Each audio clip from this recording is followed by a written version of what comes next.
What is good, Josh on the Smooth Game Man, back with yet another Anime Tuesday. Man, we got another anime video on tap, man. This is Full Metal Alchemist this time. Naruto stuff is going to come back, of course, but I wanted to bring in some other animes to see you guys' opinions and thoughts on them. So right now we have Full Metal Alchemist, the strongest alchemist ranked and explained.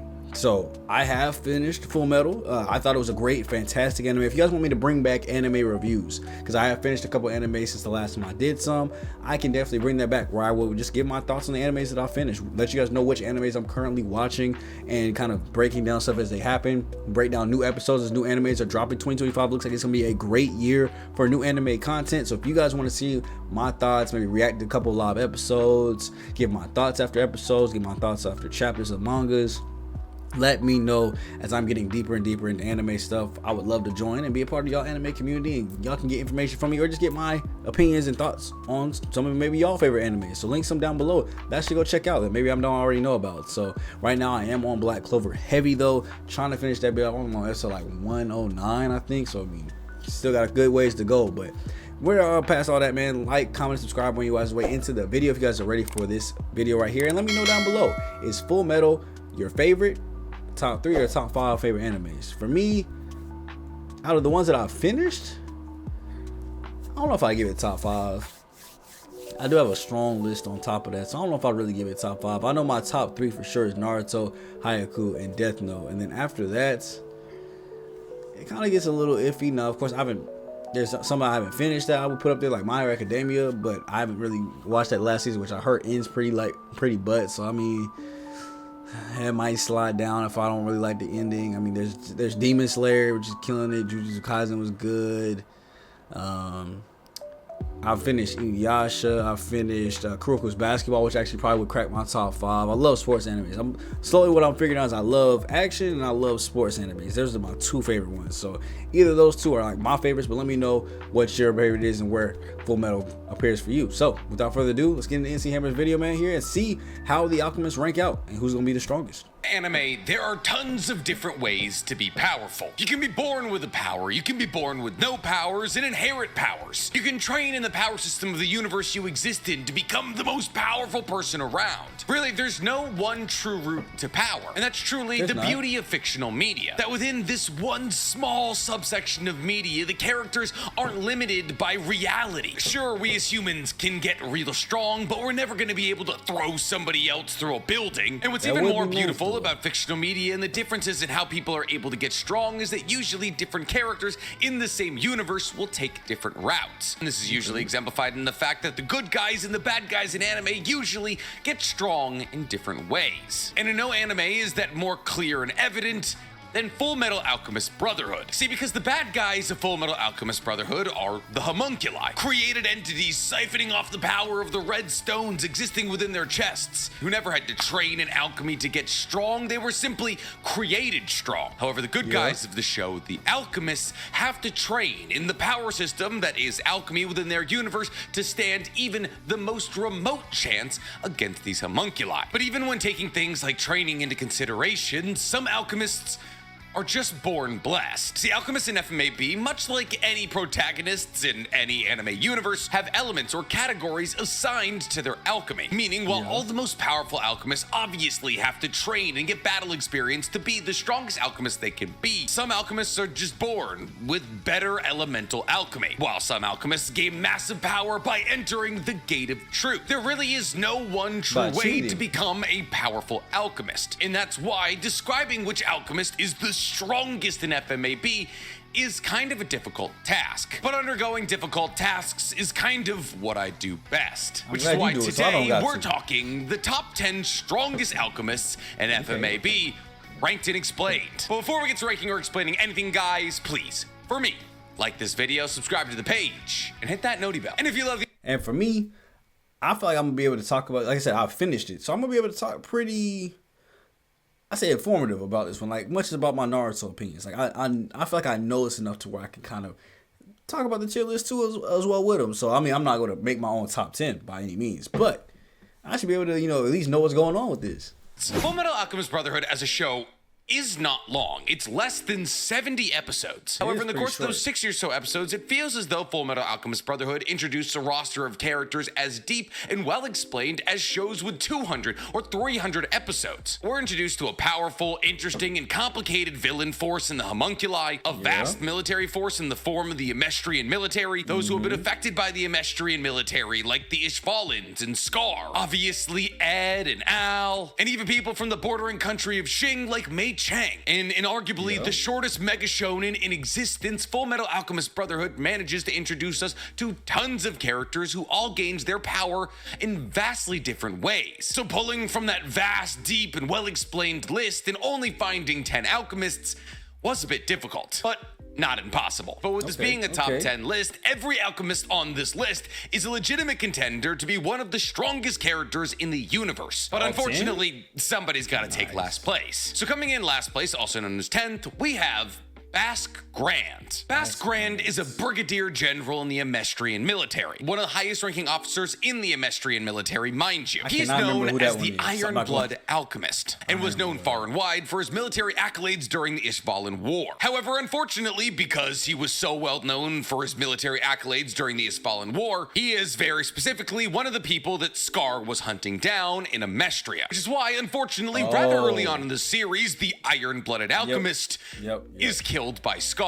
However, being killed by Scar doesn't mean you can't be on this top 10 list, as Scar is also one of the most powerful alchemists in the entirety of FMAB. And not to mention, everything that we saw from Bask Grand prior to his death at the hands of Scar was insanely impressive. See, unfortunately, when you're looking at the modern day feats of Bask Grand, there's not a lot, because Bask Grand is one of Scar's earliest victims, which means pretty much as early as he shows up, he also leaves. However, in chapter 60 of the manga, we get to see Bask Grand on the front lines of the Ishvalan War, and it's in that moment that we got to see the true level of alchemist that Bask Grand was. I mean, he had to earn the title of Brigadier General somehow. Now we learn from this flashback and his battle against Scar where this title came from, and that was his iron-blooded alchemy. See, Bask Grand actually transmutes in a way very similar to that of Ed Elric. See, Bask wears 2 iron gauntlets on his hands, and on each gauntlet is half of a transmutation circle. By slamming these 2 gauntlets into each other, he creates a transmutation circle, which allows him to begin transmuting. And usually, Bask transmutes the rock and stone around him into massive weapons or cannons. And in chapter 60, we see him transmute an entire building into an armament of weapons, that being several Gatling guns, several cannons, and a bunch of chains trying to catch an enemy. And strictly for the fact that he is able to, through his iron-blooded alchemy, transmute an entire building into weapons,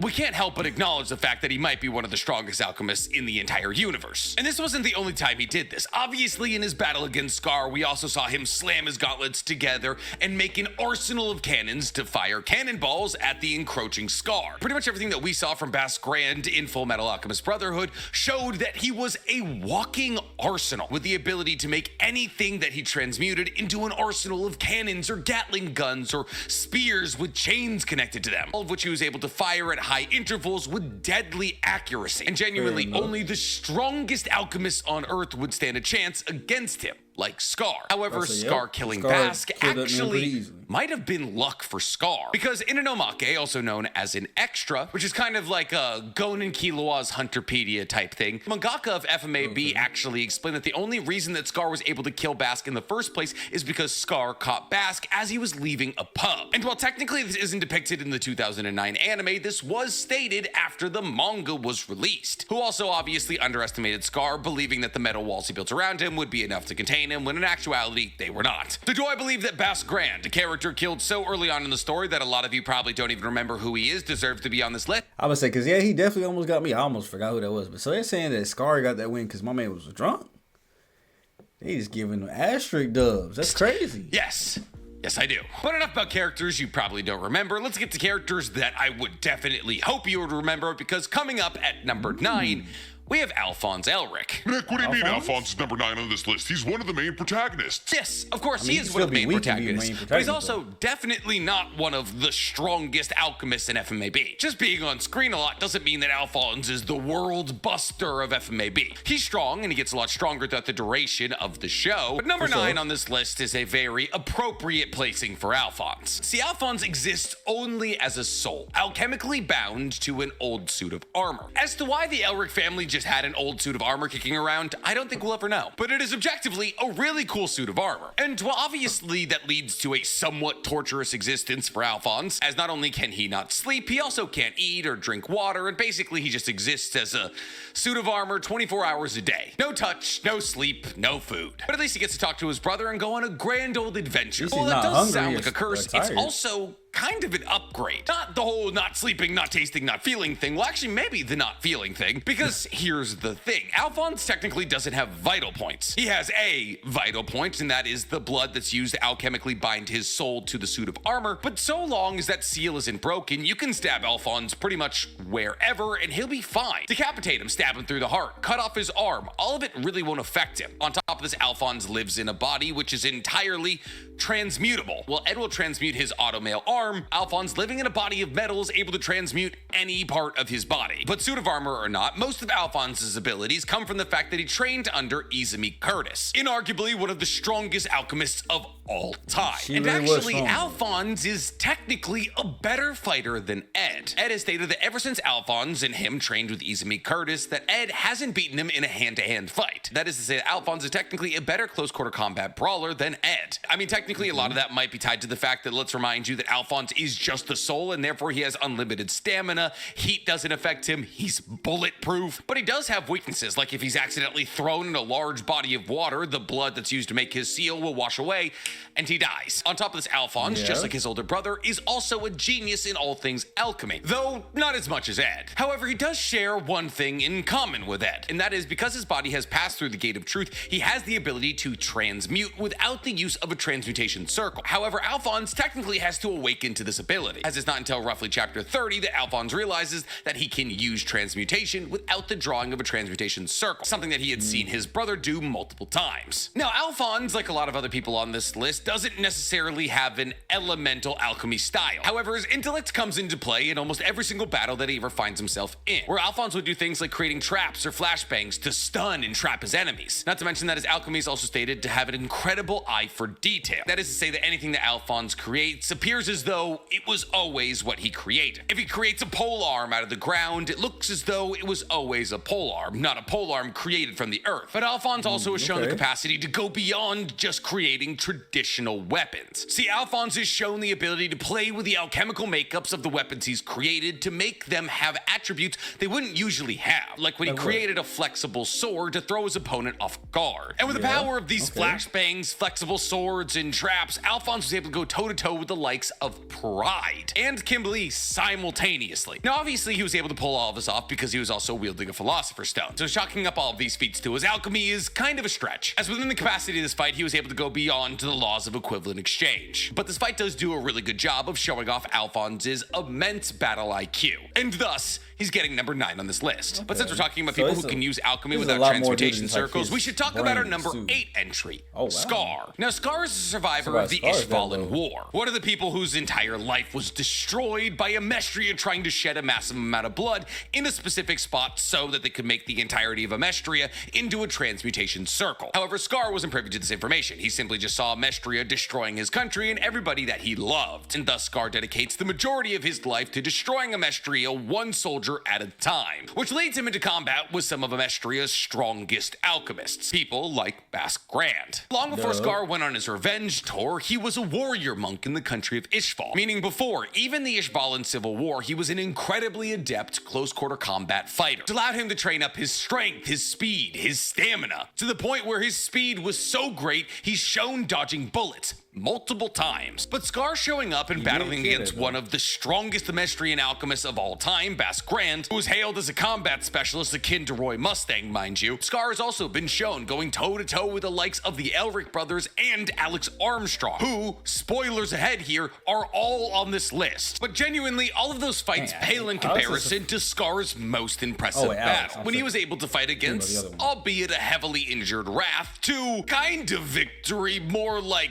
a tie. But still, even battling against a severely injured Wrath and bringing him to a tie is very impressive when we consider the fact that Wrath was able to cut down almost the entirety of the Mestrian military by himself. And in this fight, not only does Scar show off a tenacity and willingness to go as far as necessary to gain victory, but also shows off the fact that he is actually a very intelligent alchemist who can read a situation and use different kinds of alchemy to make sure that that situation works out in the best possible way for him. But Scar's alchemy manifests in a weird way. See, Scar's favorite weapon is his right hand, which is able to destroy anything it comes into contact with. Now, the reason that his right arm is able to do this is because on his right arm, there's a complicated arcane transmutation array tattoo, which, if I didn't have these, I'm just now realizing would have been so cool to have. See, Scar doesn't actually consider himself, at least when he's using his right hand, to be an alchemist, because in alchemy, you have to take three things into consideration: comprehension, destruction, reconstruction. But Scar, through the usage of his right hand, only does the first two things, comprehension and destruction. And therefore, anything that he grabs onto with his right hand and pumps his alchemy into, he destroys but never remakes. Now, this is mostly because the Ishvalan god believes that humans shouldn't give new shape or form to the things that God created. And as Scar was an Ishvalan battle monk, his belief in God is actually very core to his personality. And therefore, the act of reconstructing a human or something else would go against his beliefs. But it mostly applies to humans. However, it's revealed in Chapter 103, prior to Scar's battle against Wrath, that he's actually found a way to decipher the deconstruction tattoo on his right arm and apply it to create a reconstruction tattoo on his left arm, which is why in his battle against Wrath, he's able to surprise Wrath by creating spikes out of the ground that stop Wrath from stabbing him, as people believe that Scar for the longest time was only capable of deconstruction. But now, with the power of deconstruction in his right hand and the power of reconstruction in his left hand, Scar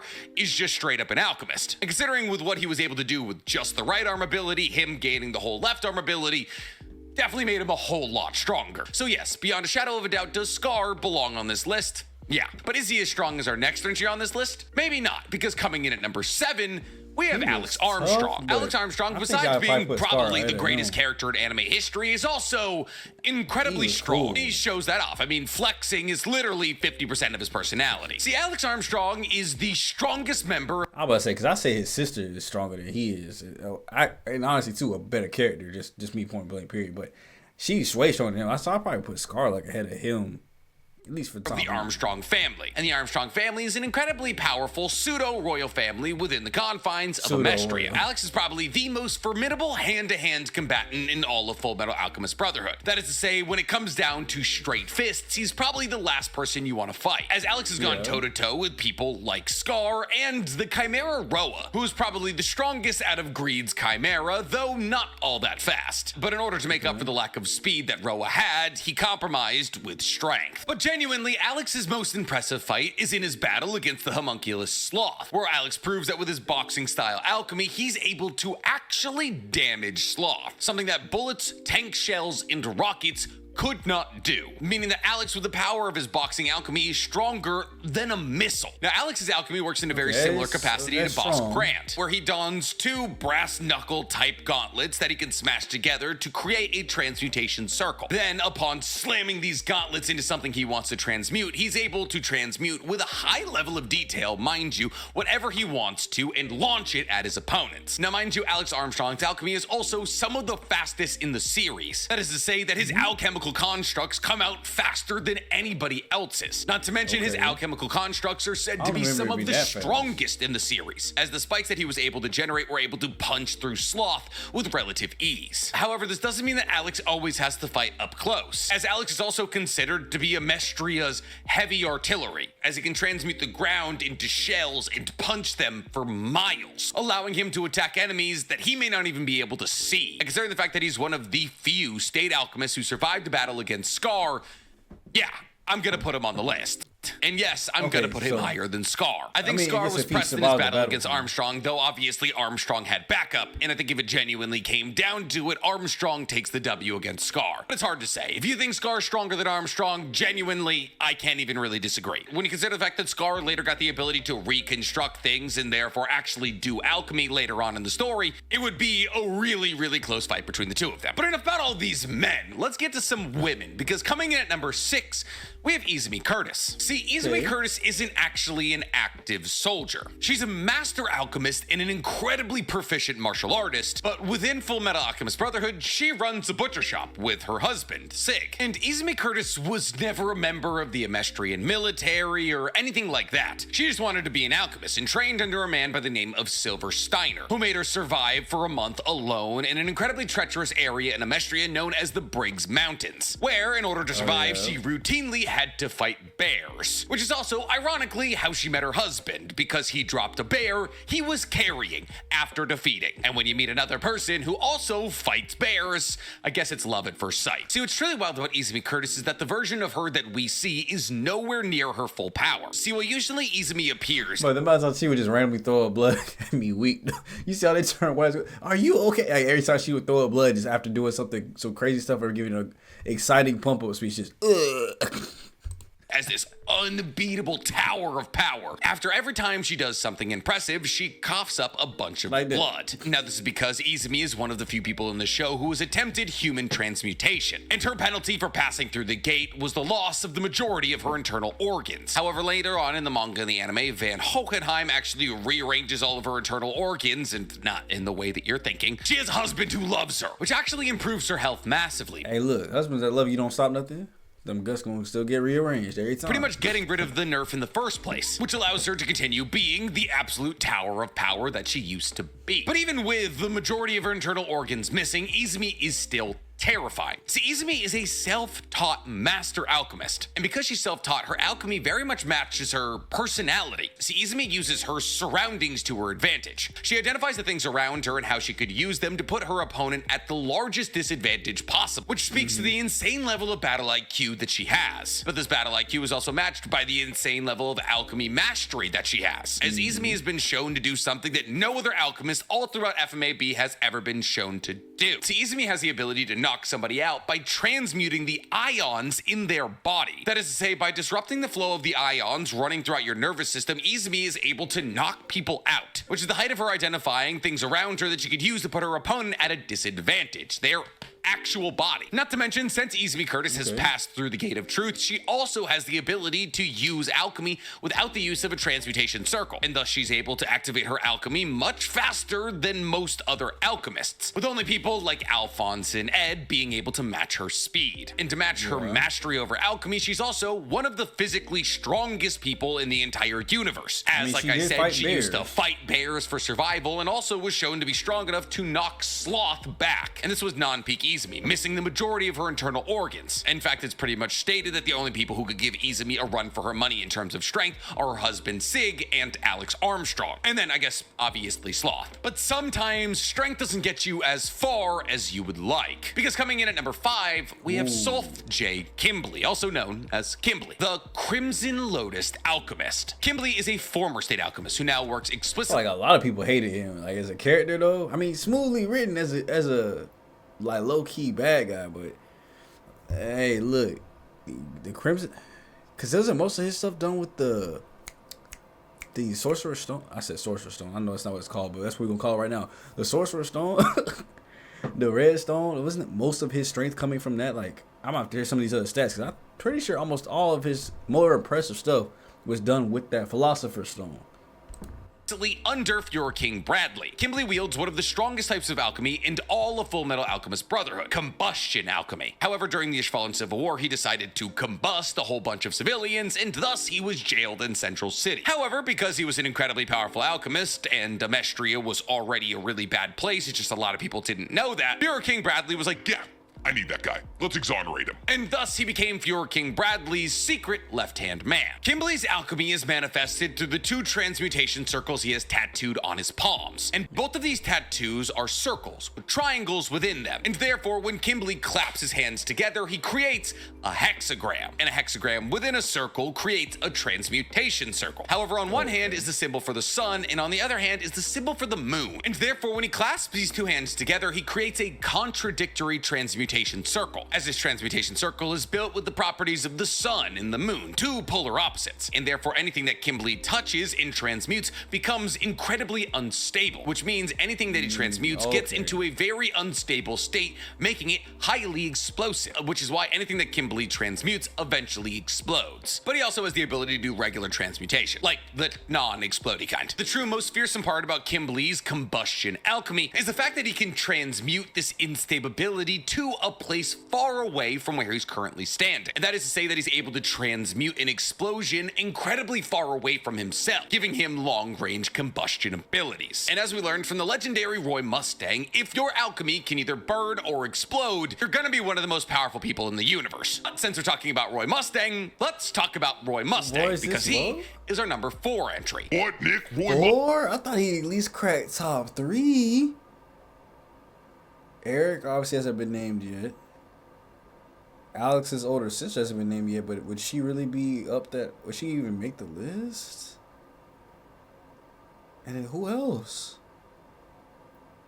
Number 4 though for Roy? Mustang's coming in at number 4? Yeah, he is, and you'll understand why at the end. Roy Mustang might as well be the protagonist of Full Metal Alchemist Brotherhood, and a lot of people consider him the 3rd protagonist of the show. He's a state alchemist and an officer in the Amestrian army, a hero of the Ishvalan War, and basically just the last dude you want to piss off in all of Amestria, which is why he very justifiably has dreams of being the next Fuhrer of Amestria. Just realize it's Amestris, not Amestria. I've been saying it wrong this entire time. Wait, then are they Amestrians?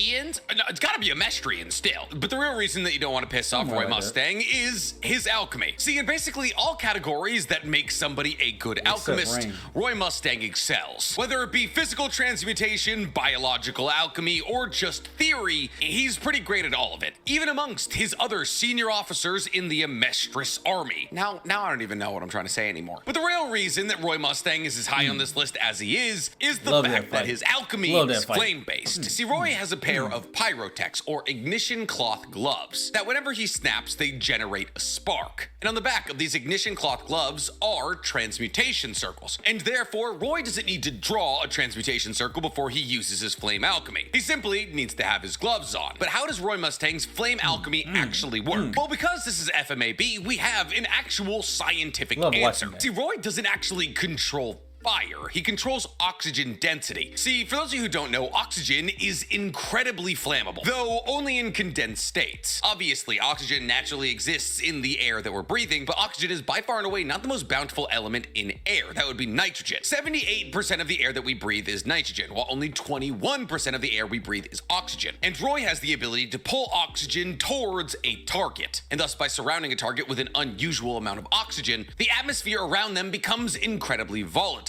and therefore very susceptible to explosions. Now, Roy Mustang's control over oxygen is next level. Roy doesn't just gather a bunch of oxygen around somebody and pop it. Roy has to draw lines between himself and his target with a highly dense, narrow line of oxygen, which is why Roy can use his flame alchemy around allies, because he could simply create a tunnel of oxygen to an enemy around an ally. Roy also saves different attacks for different hands. I'm not gonna lie, I didn't even know it went in this deep. I didn't know he was really controlling oxygen. I just thought he really was controlling fire. I'm not gonna lie to you. That's why I probably should read more of the mangas. It probably was explained in there. With Roy's right hand being for his large, explosive attacks, and his left hand being for smaller, pinpoint, precise attacks. Now, unfortunately, when Roy's gloves get wet, they're kind of useless, which leads a lot of people to believe that Roy Mustang is useless in the rain. However, the only reason that Roy Mustang is somewhat useless in the rain is because his gloves can't produce a spark. However, However, if he just has a lighter or a cigarette or any other ignition source, he's still able to use his flame alchemy, which is why we see him using a lighter against lust. However, since he didn't have his gloves in this battle against lust, he had to carve a transmutation circle into his hand. Personally, I'm just taking one out of Scar's notebook here. Just get a tattoo. However, carving transmutation circles into his hand would become unnecessary later on in the story for Roy, as Roy is forced to do human transmutation by Pride, which puts him through the Gate of Truth. And in exchange for his eyes, which he later gets back, Roy gains the ability to do alchemy without a transmutation circle. That was so sad when my man's lost his eyes, bro. I was like, no, he's gonna be blind forever. I'm telling you, as far as favorite characters go in anime, and all the animes that I've seen, not even completed, but just seen, Roy Mustang is definitely up there in the top 3. However, now that he no longer needs a transmutation circle to do alchemy, he's realized that he can do more than just flame alchemy. And do I even really need to tell you Roy Mustang's accolades? After getting surprised by lust and stabbed through the stomach, he uses his own flame alchemy to sear the wound closed, and then proceeds to absolutely incinerate lust. And then after Envy tries to kill Riza Hawkeye, Colonel Mustang runs up on him and deletes him. Even when Envy assumes his ultimate form, a amorphous green blob with screaming faces coming out of it that looks like a 10-foot tall lizard, Colonel Mustang just delivers one of the coldest lines in anime history and goes, "You've just given me a bigger target." Now, Envy is undoubtedly top 3 strongest homunculi. Father, Wrath, Pride, Envy, 4. And for him to be blatantly disrespected by Colonel Mustang 2 separate times truly speaks to this alchemist's power. But while people might call Colonel Mustang the 3rd protagonist of this show, he's not the 1st protagonist of this show, because coming in at number 3 is Edward Elric. Here's the thing. There's 2 people stronger than the main character? You don't see that too many often in animes, bro. I'm not like 2 people stronger. I'm gonna give you a little peek behind the curtain here. 2? Van Hohenheim and Father are my 1-2 spots. Now, I understand that Father... Okay.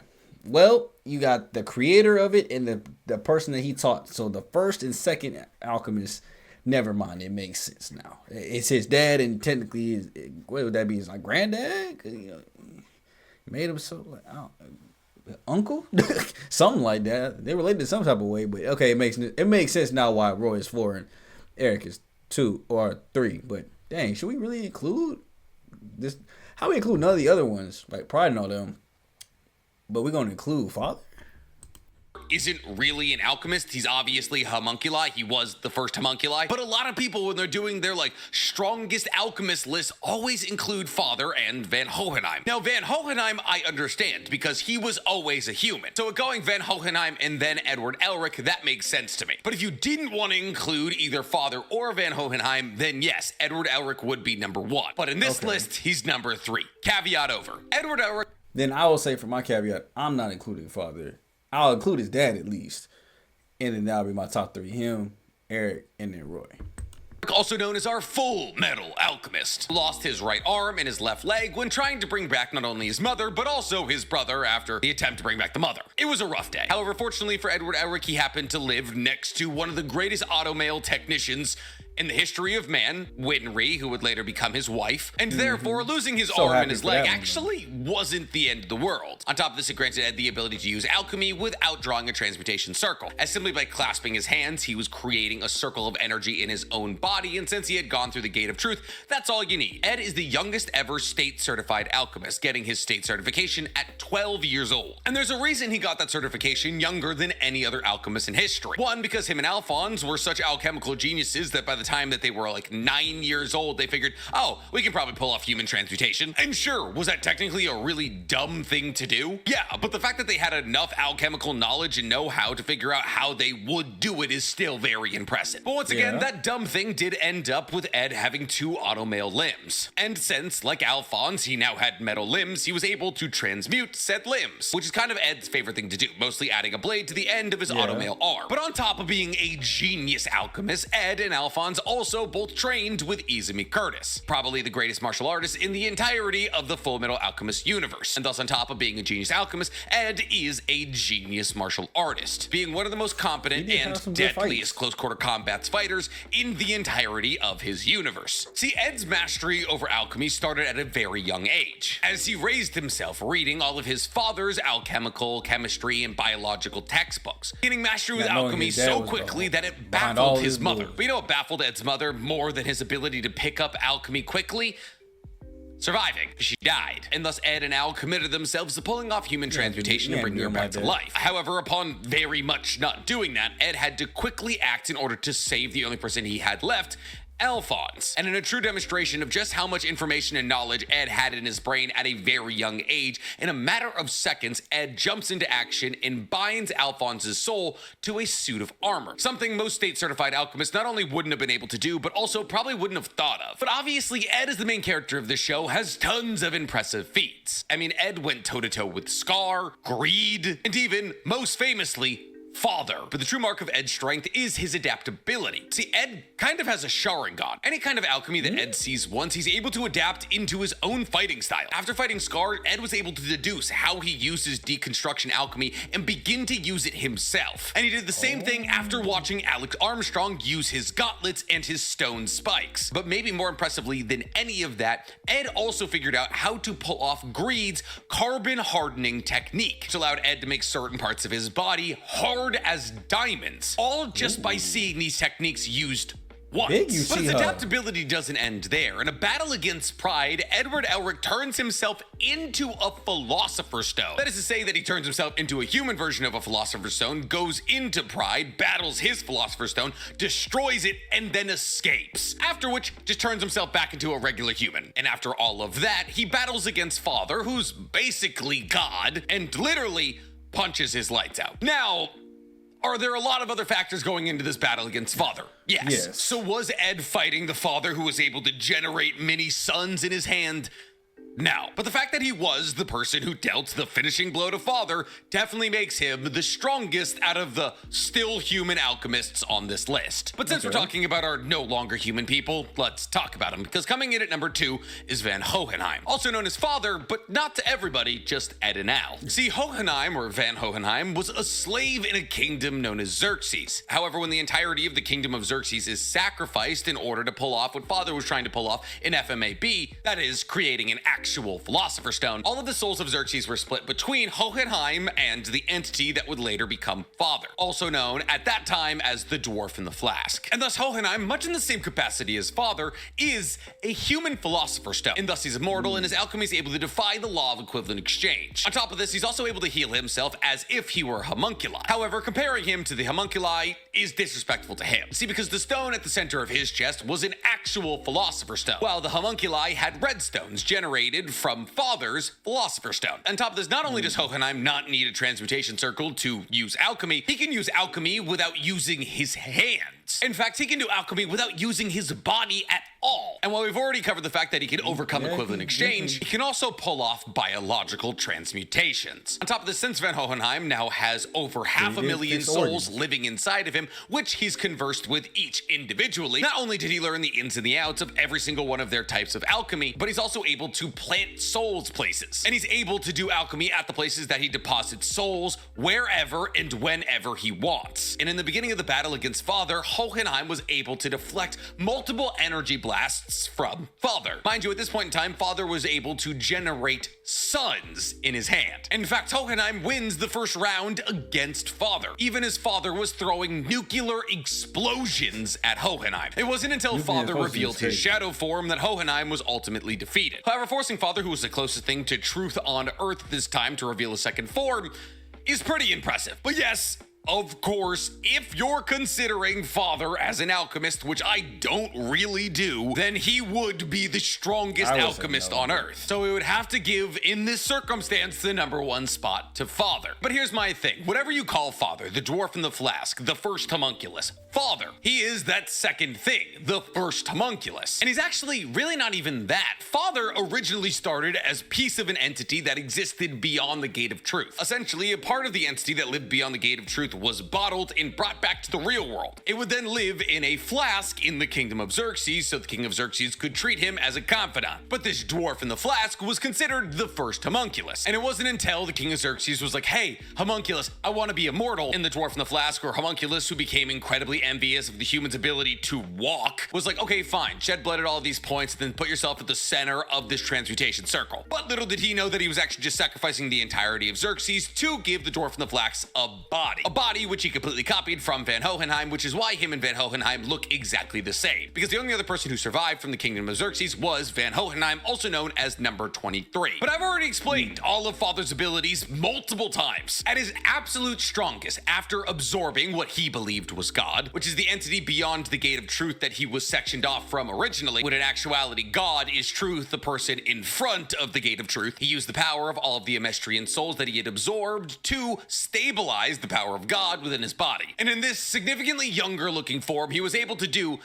basically everything. He is able to completely defy the natural order of the universe. That is to say that whatever he wants to do will be accomplished. He can manipulate matter and energy to its fullest extent, meaning he can turn anything into anything at any scale, meaning he could turn this mouse into a 36-foot tall actual mouse. Also being able to create any force at any magnitude, meaning he can create gravity, repulsive force, attractive force at whatever level he wants, which is how he was able to do things like generating a miniature sun within his hand. While also being able to fire off nuclear explosions at Hohenheim. However, as he slowly begins to lose the Emestrian souls that he has inside of him, he loses the ability to retain the god that he absorbed. And thus, slowly but surely, the entity beyond the gate begins to rebel against its vessel, leaving Father unable to move, which is when Ed decides to throw about 6 right crosses into his face. And then Father, as a last-ditch effort, tries to absorb Greed so he can use his ultimate defense, but Greed turns his body into graphite and he shatters. But for a while there, he was really chiefin'. So if you want to consider the dwarf in the flask, Father, the first homunculus, as an alchemist, which I wouldn't, yes, he would be number 1 on the list. But in actuality, it's probably Hohenheim. And if you don't want to consider Hohenheim, who is technically a human philosopher's stone, as an alchemist, then it's Ed. But what do you guys think? If you were to make a list of the top 10 if I were to make a list, I would probably still at least give it to his dad. I would still give it to Horkenheim. I don't know how to say his name. Don't ask me to do it, because I can't. But I would at least give it to his dad, since he was still human. I mean, he was using a philosopher's stone, but I guess, I don't know. Now that I think about it, I mean, if we're going off of what I said earlier, like, okay, wasn't his feast not impressive because he was using the philosopher's stone? I guess I gotta take him off the list. I mean, all of his feasts are literally from philosopher's stone. So yeah, go ahead and get it to Ed, Roy. Whew, that list was kind of tough after that. That's crazy. I would have always thought the sister was stronger than Alex as far as that family goes. I mean, he always deferred to his sister a lot of times in those battles. I mean, he was physically stronger. Not even. I think he was even afraid of her too, in that aspect. But let me know down below, man. Who is your top 3? I think I would probably follow the same path. I would probably have maybe Scar up 1 spot, but outside of that, I would have it the same way and just take off Father and Ed and Ed's father and everything. So let me know what you guys think down below though. But as far as the anime goes, I think that was a fantastic anime. I loved it all the way throughout. I loved the love interest that he had there. I love the way that the story just played out. He was just always kind of double thinking over like who was the real main bad person. There were a couple times there I thought Roy was actually in on the whole plan, and he actually turned out to be the actual really good guy. And I mean, probably one of the saddest death scenes in all of anime. Both of them. The first one where he's like, why are they digging up daddy? He's got a lot of work to do. Please pull him out. And then looking at Roy talking about man, it's raining today. I don't see a cloud in the sky. And you just see the tears falling on his face. Like, probably the 2 saddest scenes there. Like, I haven't seen anything that sad since watching, Asuma and Jiraiya. Like, those scenes were terribly sad to watch through, but watching Ed constantly overcoming his different battles and finally getting to the end and finally returning everybody's bodies back to normal, Roy getting his eyesight back, him being able to fix her internal organs, Eric and Al, just kind of giving up alchemy and everything and, becoming back to their true selves. Like, the ending was just fantastic all the way throughout. And, finally my boy got that growth spurt that he was looking for. And then meeting their dad again, which was crazy. I thought the dad was behind it the whole time, and to see he was actually good and trying to actually fix everything, and Father just was you know, mimicking his body type. It was crazy. Well, like I said, so many plot twists throughout the episode, throughout the whole entire thing. Sorry for the spoilers if you haven't seen it, but if you haven't seen it, please go watch that anime. It's fire. Like you said, it's not even that long, about 60, 70 episodes. But I'll catch you guys in the next episode, man. I love to chop it up with anime about you guys all the time, but y'all gonna have to come back for the next episode if you guys want to see more of this. And let me know down below in the comment section that y'all want more anime talk. Leave a like, subscribe when you guys way out the video if you enjoy me, the video, marks to the video. And I will catch you guys in the next one. So your boy Sean Do Smooth, aka Black Okage, Black Avatar, and King Leo, aka the real Black Alchemist. And I'll catch you guys in the next one, man. I'm gone for the day. Peace.